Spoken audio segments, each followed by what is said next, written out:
Hey, what's going on, guys? This is Terrence Ray, and I got another video for you guys.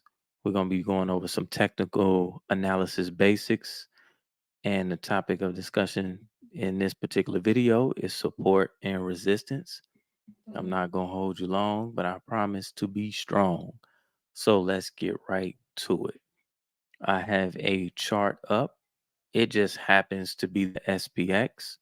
It's not really a big deal about whatever stock or underline. I'll flip through different ones and we'll go from there. Now, the main thing when drawing support and resistance is this: there is no science to it. So it's not like it's gonna be pretty much how you do it, but I'll do it pretty much. I'm gonna show you the way that generally the majority of traders do it. We're gonna start off. I'm going to go. I'm gonna make this a little bigger. Get this out of there. So we got mostly screen up here, right? And that should be big enough for you guys to see. All right. So if we're looking at this screen right here, we'll see right here, I got my cursor down at the bottom of the screen. Now this is a year to date chart. So right here is the lows of the year. Like we got a little low right here, but we'll start right here on this low. So you can see with this candlestick, we have a wick. This part is the body. So the body of the candlestick, like, let me make sure you guys can see. If you're looking right here, this would be considered the body. And right here is the wick, right? Just kind of think of like a firecracker. And you got the body of the firecracker. And then that little wick, the one you light, or like a candle, you light it. That's the wick. So right here, if we started at this bottom, we can see we made a low right here on March 13th. You can see the market made a low and we have not been back since. So I would automatically make this a support zone. Even though we far away from it right now, you never know what could happen, right? So let's just make that a support zone. We're gonna go from right at the bottom of that wick, right? We're just gonna go through the wick. So there's one support zone.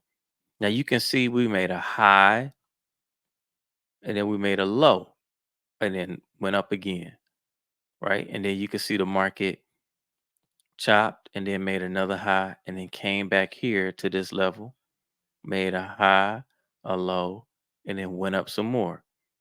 Now, what I like to do going forward from this bottom low right here, you can see the market gapped up right here. See, you got this high up, a pull back, and then a gap up. So we got a hammer. So if you follow the channel, you'll know that this is a hammer candlestick. So I have videos.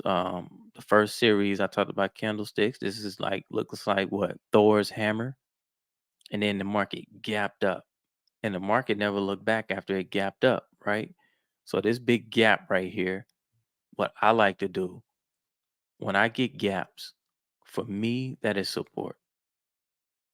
I will make that is support, and we will come all the way over here. So we got support right there, and as you can see, the market went up to here, chopped and went sideways, right?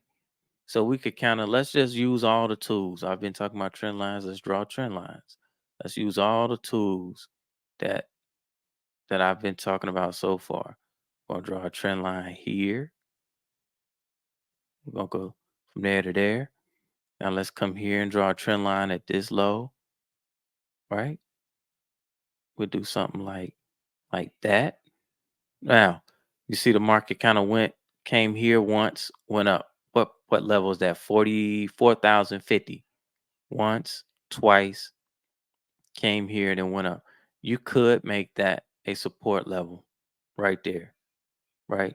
So that's why I said it's subjective. I don't think that was, pretty strong enough to for me to make one. So I'll just keep going up because we got this gap. Now, here's another gap. Now you see it gapped here and left a hole. This also coincides with where that trend line went through. See how this trend line, if we extend it, market gapped over that trend line. Now we got a gap. Let's go ahead and put a support level. Now we'll put it here. We're going to come right through this little gap. We're going to bring it over. Now I'm almost certain once the market gets right back to this level, if it makes it down to this level, that we will get some chop right here. And the market will, I don't want to, the market will either slow down or just turn around. Sometimes you'll see a gap by it and then come back. Now, anytime the zone is below price, so these zones are below price action, they're support. The minute price action comes and breaks through this zone will then become resistance for the market. So we got, this is the next level. Now, what are some more levels? Now I'm gonna show you. You see this gap right here? You see this gap right here. Now, what would have happened if I would have drew a zone? What if I would have put a zone right here where this gap was? Let's just draw this all the way out. See what happened. Look at that. You saying I don't see nothing. I'm gonna show you what. You see how the market came right into this zone right here on August 11th? Came right here, and what did it do? That level that it gapped up over acted as support. The market then went up, then came back through it. So now once it passes through this gap zone and then comes back up into it, what did it do? It acted as resistance. See how this big red candle, it went into the zone and just rejected. Came back down here. Then it went back into it again. Now let's just watch. Let's keep watching. Back into the zone again. Price came, hit the zone, went back up, came into the zone again, went back up. It just chopped around. Now watch the market come down into here. See how this wick push all the way back up into the zone and then come down. So that zone right there would have been great places. Now it doesn't tell you where to trade, right? It tells me when I get price into those zones, those are great areas for me to place trades in either direction because I'm looking for a change in direction or either some consolidation, depending on what implied volatility looks like, will help me decide on what type of trade I will make. Now, we got a gap down here, right? So we got this gap.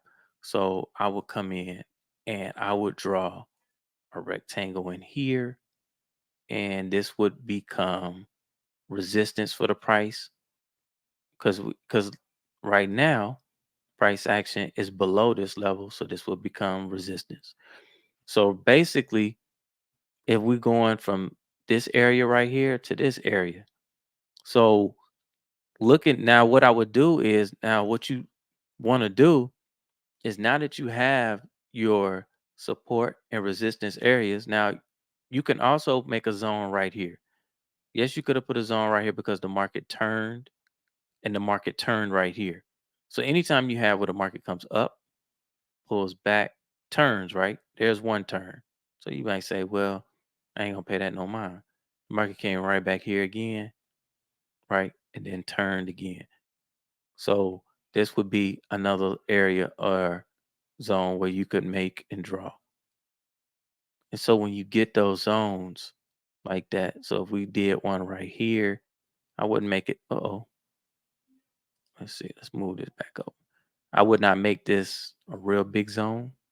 It would just be something like so. But it looks like the market came here and is pushing through it. So not a real, it went right through the zone. The next one is here. Now, what I want to show you guys is this. When you start putting everything together, you use your support, your resistance, your trend lines. So this could just be something like maybe a trend line, or you could draw some trend lines into here. So what you want to do is you want to have your trend lines. You want to go over your weekly expected moves. You want to go over all of those things because that helps to line up. And whenever you get a confluence of indications, it helps you in your decision making and making trades. And I'm gonna show you what I'm talking about. Market closed on Friday at 4:30. 41,320, right? 43.20. Let's go look and see what the weekly expected move is for this week. $71.03, right? Let's just call it, we can call it 70 to make the math easy. If you drop down 70 from here, where you at? 42.50, nice round whole number. Where's 42.50? Right here on top of this zone where it gapped up. So your expected move for the week in the S&P 500 coming up is supposed to come down right around 42.50. We'll call it, just to make the math easy. It actually was $71. So that would make it 42.49. Where's my support zone? Right here. So I'm already looking at this. I'm looking for the market to come down into this area. And once it gets down to this area, I'll be looking to probably do something, get in, sell into strength or buy into strength. So it's shorting. I come right in here and try to scoop something, try to put some type of trade on, maybe sell a put spread, sell a put, maybe monitor it to buy a call if you get like a, which I don't think I'd buy a call, but those are, just different kind of trades. You can buy a call spread. There are different things that you can do to try to get bullish because you think the market may bounce once it hits this area. You can also come to the option tab, and you see right here on the option tab on the TastyTrade platform, you see how it's got their proprietary expected move right here in the option tab. Look right where it stops at, right around 42.50. Where's my support zone? Right around 42.50. So this is what I'm saying. You can use these when things start to line up like that. Now I'm looking for a trade when it's dropped down to that zone. So hey guys, if you got something out of this video, make sure you hit the like button. Make sure you subscribe, share the video, hit that little bell notification. I'm going to start doing some live videos before the market, getting you ready for the market open. Also, down in the show notes, I have a link if you want to open an account with TastyTrade. Yes, I will get something for it, but it is the best platform that I think that is out there, as far as your technical analysis, your quantitative analysis. Everything is so easy, one click. You can see what I'm doing on here. I got my IV rank over here where I can see. Well, actually, I think I got it on IV percentile, but I can go here and change that. Let's see, I got IV percentile and I got the IV index 5-day change. So let's go ahead and put IV rank back up there. I must have been experimenting with something. There you go. Got my IVR sitting over here. Um, the one of the reasons why I like to use the no other platform that I've seen has an IV rank. So sometimes when I'm going in between platforms, it just makes it easier. But you see, we got an IV rank over here, and if I come on out, you can see the 5-day IV index change, and you can see that it is expanding on all of everything in my watch list. I haven't seen that on any other platform. Um, and I'm pretty familiar with a few of them. So, like I said, go ahead and um, click that link down below, open up you an account, and then start putting money in and start getting to it, guys. And watch the channel. I'm going to set up a live stream for Monday morning. We're going to try to get it in before the market opens, and then we'll go over some. I may go into the opening bell, maybe, but I want to kind of, or I may do around the opening bell. I'm going to do some experimenting this week with some live streams. So you want to make sure you're a member. I got some big things planned ahead. All right, guys. Peace.